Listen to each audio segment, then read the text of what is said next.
Hey, yep, it's me. I'm at Wyerton Marina. I'm on the boat, and we're up on the Hard, and it's spring.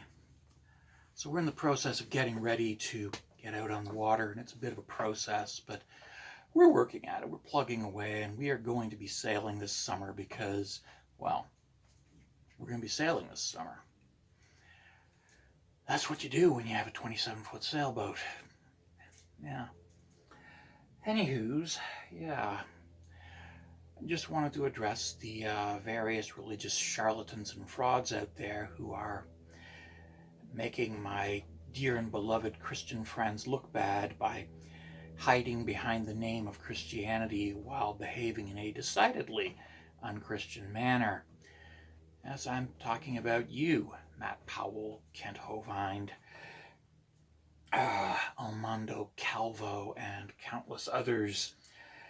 Need I go on and on and on and on and on?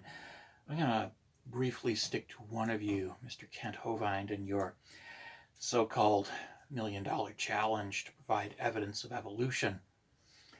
And the lovely little bait and switch that you put in there. Yes, we all know about it. At the bottom, in very fine print, you put that you have to show that God could not have done it that way. Well, that's not the point of evidence of evolution. Okay? And you can deduce from the evidence of evolution that a god, perhaps Odin, perhaps Shiva, perhaps God, perhaps Jehovah, did it that way, slowly tinkering with genomes of living things until ultimately arriving at humans with a distinct plan for humans and the foresight to arrive at humans by tinkering with the genomes over time, nudging the fishes in the direction of tetrapody, nudging the tetrapods in the direction of warm-bloodedness, nudging some of the warm-bloodednesses into bipedalism and some of the bipedals into a state of being fully human over a period of millions and millions and millions of years. And there is nothing in the theory of evolution to suggest that it is not possible for a god to have done this. Nothing. So you are throwing up a red herring and a bait and switch argument, which is a demonstration of your sheer dishonesty. I think it's up to you to provide evidence that your God could not have done it that way, not us. Because your challenge is to provide evidence of evolution. And we've done that. We've done that time and time again. A little diesely down here. Don't light a match. There's no farting. But we've provided the evidence of evolution time and time again, and you have said, oh, no, you've got to prove that God couldn't have done it that way. Well, no, we don't. We don't have to prove that God couldn't have done it that way. You have to prove that God couldn't have done it that way. Because you're the one who says that God couldn't have done it that way. You're the one making that claim, not us. You're the one saying that God had to do it by magically speaking everything into existence over a 7-day period less than 10,000 years ago, and creating all living things exactly as they are now, with no room for any kind of evolution. You have to prove that God couldn't have done that, not us. That's you. You're the one making the positive claim in that direction, not us. So how's about it, Mr. Hovind? Note I said Mr. and not Doctor, because you are not a doctor. You are a quack. Quack, quack. Yes. Yeah. Oh my, there's a flock of ducks. Quack, quack. But it's up to you to prove that a god could not have done it that way, not us. Because we are perfectly open to the idea that maybe a god did that. Maybe a god nudged everything in those directions. Maybe behind all these natural biological processes that we know and understand, there is a magical divine hand at work. It's possible. Think about it. Ta-ta.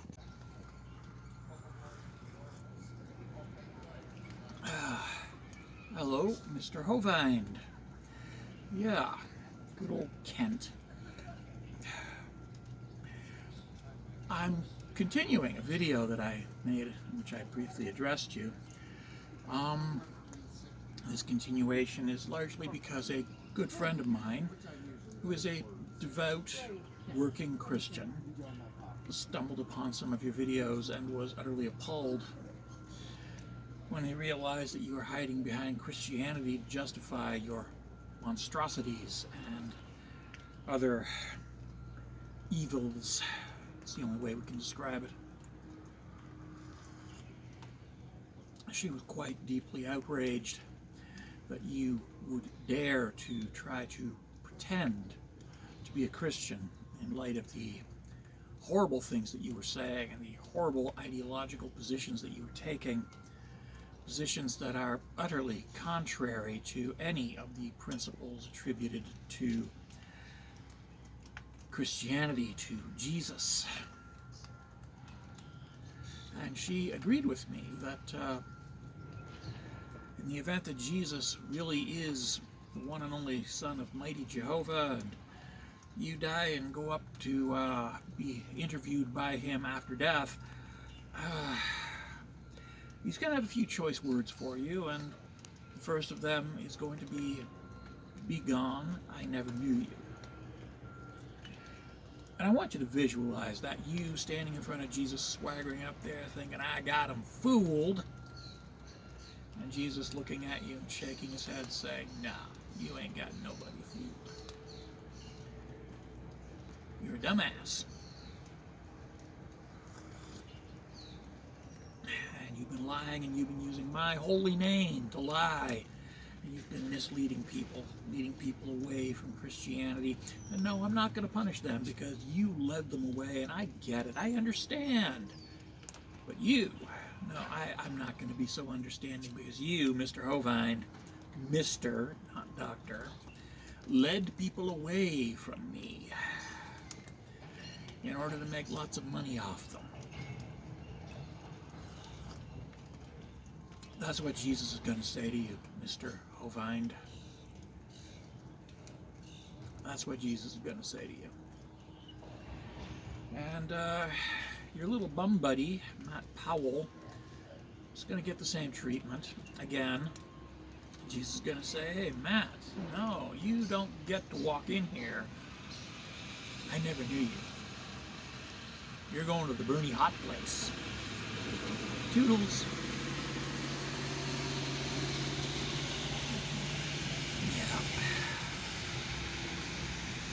It's kind of a comforting thought that Jesus is a better person than you, and that I, an atheist, am also a better Christian than you.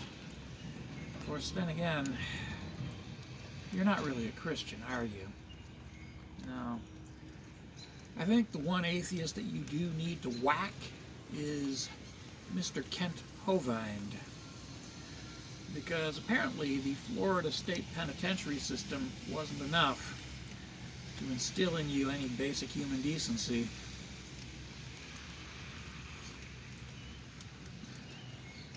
You are, and I believe always have been, an atheist.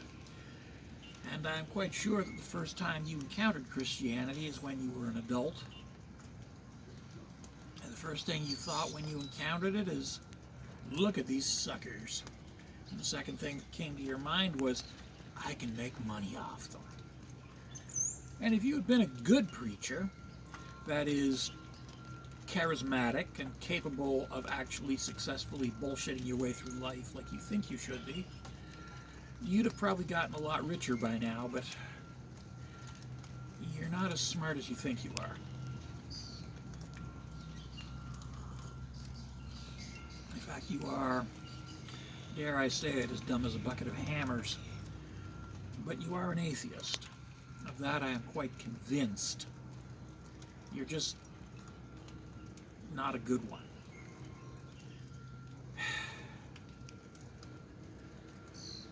That, and you're a coward who refuses to actually address people when called out on your bullshit.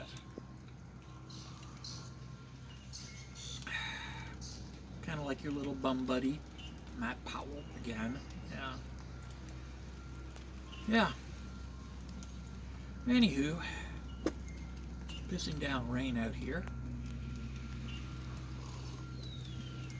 I'm at home. My lovely, lovely lady friend is undergoing a bit of a crisis of faith, having encountered you and realizing that there are people within the Christian faith who truly have no place within it. And she and I sat down and I pointed out that I think that you, Kent Hovind, are an atheist. And she said, oh, thank God. Thank heavens. I couldn't bear to share a religion with that horrible, horrible man. And then she offered me another cup of tea. Now that's a polite euphemism for something else. Because my very lovely, wonderful, very devout Christian lovely lady friend is first and foremost a woman. Yes. And you, Mr. Hovind, are an atheist. And I have a sneaky suspicion, judging from the sheer degree of homophobia that you vomit out, that you are probably a closet boy.